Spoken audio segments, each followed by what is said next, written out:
নাহমাদুহু ওয়া নুসাল্লি আলা রসুলিহিল করিম আম্মা বাদ। প্রিয় দর্শক শ্রোতা, আমরা জানি রমজান মাসে ১ মাস সিয়াম সাধন করা প্রত্যেক বালেগ মুসলমানের উপরে ফরজ। আমি অন্য দিকভাবে এইভাবে একটু আলোচনা করতে চাই যে রোজা যেহেতু আমাদের ফরজ, এখানে আমরা বিজ্ঞানের কোনো টপিকসই আলোচনা করা উচিত না। কারণ সুস্থ বালেগ মুসলমানের উপর রমজানের ১ মাস রোজা রাখা ফরজ। সুতরাং সেখানে আমি বৈজ্ঞানিক দৃষ্টিকোণ থেকে এর উপকারিতা কী, এর অপকারিতা কী, এগুলো যদি আমরা করি বা এই উপকারিতার জন্যই যদি আমি রোজা রাখি, তাহলে কিন্তু আমাদের রোজা হবে না।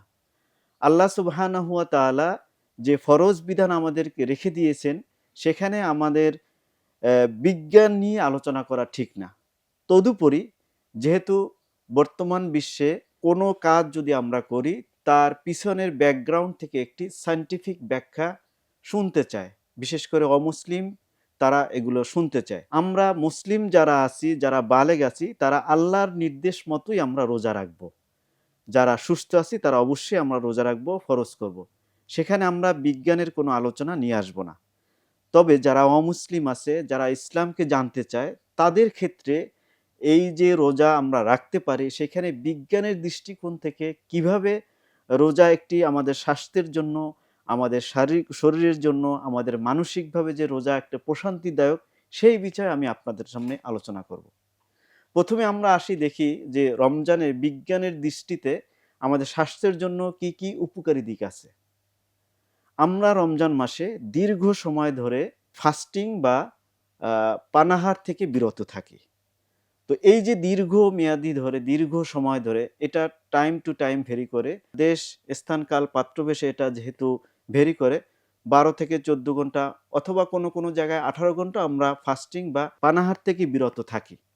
সো এই যে দীর্ঘক্ষণ ধরে আমাদের যে আমরা না খেয়ে থাকি, সেজন্য আমাদের যে পরিপাকতন্ত্র এ একটি সময় পায়, এ একটি বিশ্রামে থাকে। সুতরাং যখন এই পরিপাকতন্ত্র বিশ্রামে থাকে, তখন আমাদের শরীরের যে ডিটক্সিফিকেশন করে কিডনি এবং লিভার, সেই ডিটক্সিফিকেশনটা বেড়ে যায়।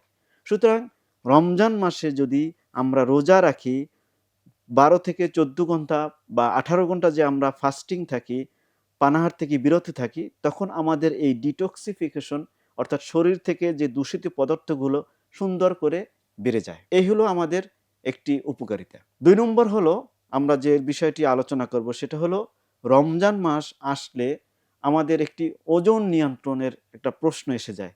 আমরা অনেকেই শুনি যে রমজান মাস এসেছে, সুতরাং আমাদের আজকে এই মাসে আমার ওজন ৫ থেকে ১০ কেজি কমে যাবে। তো সায়েন্টিফিক ব্যাখ্যা হলো এই রমজান মাসে আমাদের আসলেই ওজনটা নিয়ন্ত্রণে রাখা সম্ভব। কিভাবে সম্ভব? আমরা রমজানের মাসে যখন রোজা রাখি, আমরা যখন দীর্ঘ সময় ধরে পানাহার থেকে বিরত থাকি, তখন আমাদের শরীরে যে ফ্যাট আছে, যে ফ্যাটগুলো বার্ন হয়ে যায়। সুতরাং আমাদের জমানো শরীরে যে ফ্যাটগুলো থাকে, সেই জমানো ফ্যাটগুলো যখন বার্ন হয়ে যায়, তখন কিন্তু আমাদের এই ওজন নিয়ন্ত্রণটা হয়। সুতরাং দেখা গেছে ১ মাস সিয়াম সাধনা করার পর একজন মানুষ যখন পরিমিত খাবার গ্রহণ করে এবং দেখা গেছে রমজানের পর তার ৪ থেকে ৫ কেজি ওজন কমে যায়। এরপর আসি আমাদের শরীরের ভিতরে যখন দীর্ঘক্ষণ ধরে আমরা ফাস্টিং অবস্থায় থাকি, রোজা রাখি, পানাহার থেকে বিরত থাকি, তখন কিন্তু আমাদের শরীরের মেটাবলিজমটা বেড়ে যায়, মেটাবলিক রেটটা বেড়ে যায়। এই মেটাবলিক রেটের প্রক্রিয়াটাও বেড়ে যায়, যার কারণে আমাদের শরীরটা সুস্থ থাকে। আরেকটি শারীরিক দিক থেকে আমরা উপকৃত হই, সেটা হলো হৃদরোগের ঝুঁকি কমে যায়। আমরা জানি, আগেই বলেছি, রমজান মাসে যেহেতু আমরা দীর্ঘক্ষণ ধরে ফাস্টিং থাকি, সুতরাং আমাদের শরীরের ভিতরে যে ক্ষতিকারক কোলেস্টেরল আছে, আমরা বলি লো ডেনসিটি লিপোপ্রোটিন বা এলডিএল, এটার মাত্রাটা কমে যায় এবং শরীরের জন্য উপকারী যে কোলেস্টেরলটা আছে, সেটাকে বলে আমরা হাই ডেনসিটি লিপোপ্রোটিন, এটাও বেড়ে যায়। সুতরাং এই কোলেস্টেরলের মাত্রাটা যখন নিয়ন্ত্রণ থাকে, তখন কিন্তু আমাদের হৃদরোগের ঝুঁকিও কমে যায়। আরেকটি হলো ডায়াবেটিস নিয়ন্ত্রণ। আমরা যখন রোজা রাখি, অনেকক্ষণ ধরে যখন আমরা ফাস্টিং থাকি, তখন কিন্তু আমাদের শরীরের ইনসুলিনের সেনসিটিভিটিটা বেড়ে যায়। তখন কিন্তু আমাদের শরীরের ডায়াবেটিসটা নিয়ন্ত্রণ থাকে। রমজান মাসে আমরা দীর্ঘক্ষণ যখন ফাস্টিং অবস্থায় থাকি, তখন আমাদের শরীরে অটোফেজি নামক একটি প্রক্রিয়া সক্রিয় হয়। এই অটোফেজিটা 2016 সালে জাপানি বিজ্ঞানী ইয়োশিনিরো ওহোশমি আবিষ্কার করেন। এই আবিষ্কার করার পর পুরা বিশ্বে হইচই পড়ে গিয়েছে, কারণ মুসলিমরা রমজান মাসে 1 মাস ফাস্টিং অবস্থায় বা দীর্ঘক্ষণ অভুক্ত অবস্থায় থাকে। এই অভুক্ত অবস্থায় থাকা অবস্থায় কিন্তু আমাদের শরীরে অটোফেজিটা সক্রিয় হয়। অটোফেজি হলো আমাদের শরীরের ভিতরের নিজস্ব সেলগুলো, যেগুলো পূরণ হয়ে গেছে, যেগুলো নষ্ট হয়ে গেছে, সেগুলো ভালো সেলগুলো খেয়ে ফেলে বা সেগুলো ধ্বংস করে নতুন সেল তৈরি করে, নতুন কোষ তৈরি করে। বিজ্ঞানীরা বলেছেন আমাদের শরীরে এরকমের দূষিত এবং যেগুলো পুরনো সেলগুলো আছে সেগুলো বের করে দিয়ে নতুন সেল যখন আমাদের শরীরে আসে তখন কিন্তু আমাদের শরীর সক্রিয় থাকে। জাপানি বিজ্ঞানী ইয়োশিনিরো ওহোশমি যখন এই অটোফেজিটা আবিষ্কার করেছেন তখন কিন্তু এই রোজার উপকারিতা, রোজার যে একটি উপকারী আছে, সায়েন্টিফিক দিক থেকে যে এটার একটা উপকারিতা আছে, তখন কিন্তু এটি সারা বিশ্ব জেনে গিয়েছে। সুতরাং রোজা রাখলে বৈজ্ঞানিক দৃষ্টিকোণ থেকে আমাদের হজম প্রক্রিয়ায় সাহায্য করে, আমাদের ডিটক্সিফিকেশন করে, আমাদের ওজন নিয়ন্ত্রণে সাহায্য করে, মেটাবলিক রেটটা বাড়িয়ে দেয়, হৃদরোগের ঝুঁকিটা কমিয়ে দেয়, ডায়াবেটিস নিয়ন্ত্রণ করে। এগুলো হলো আমাদের শারীরিকভাবে রোজা বা রমজান মাসের সিয়াম সাধনা কিভাবে আমাদের সাহায্য করে সেই বৈজ্ঞানিক দৃষ্টিকোণে আমি আলোচনা করলাম। এরপর আসি আমাদের মানসিকভাবে। মানসিকভাবে আমরা কিভাবে রোজা আমাদেরকে সাহায্য করে। রোজা রাখলে আমাদের মানসিক কিভাবে আমরা উপকৃত হবে।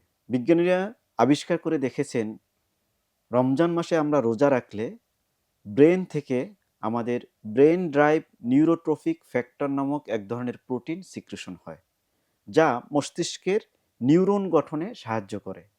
এটি স্মৃতিশক্তি, মনোযোগ এবং শেখার ক্ষমতা বাড়ায়। রোজার সময় মানসিক চাপ ও উদ্বেগ কমে যায়। কিভাবে কমে? রোজার সময় আমাদের কর্টিসল নামক একটা স্ট্রেস হরমোন এর মাত্রাটা শরীরে কমে যায়, যার ফলে দুশ্চিন্তা, উদ্বেগ এবং মানসিক প্রশান্তি বৃদ্ধি পায়। রোজা রাখলে আমাদের সামাজিক কি উপকারিতা হয়? সামাজিক উপকারিতা এভাবেই আমরা বলতে পারি যে রমজান মাসে আমরা যখন রোজা রাখি তখন আমাদের আত্মনিয়ন্ত্রণটা হয়। কিভাবে আত্মনিয়ন্ত্রণটা হয়? আমরা রোজা রাখলে আমাদের প্রচণ্ড ক্ষুধা লাগে। ক্ষুধা লাগার সময় কিন্তু আমরা সেই খাবার গ্রহণ করি না। এই যে সেলফ ডিফেন্স, মানে আত্মনিয়ন্ত্রণ, এটা কিন্তু আমাদের রোজাই আমাদের শিখিয়ে দিয়েছেন।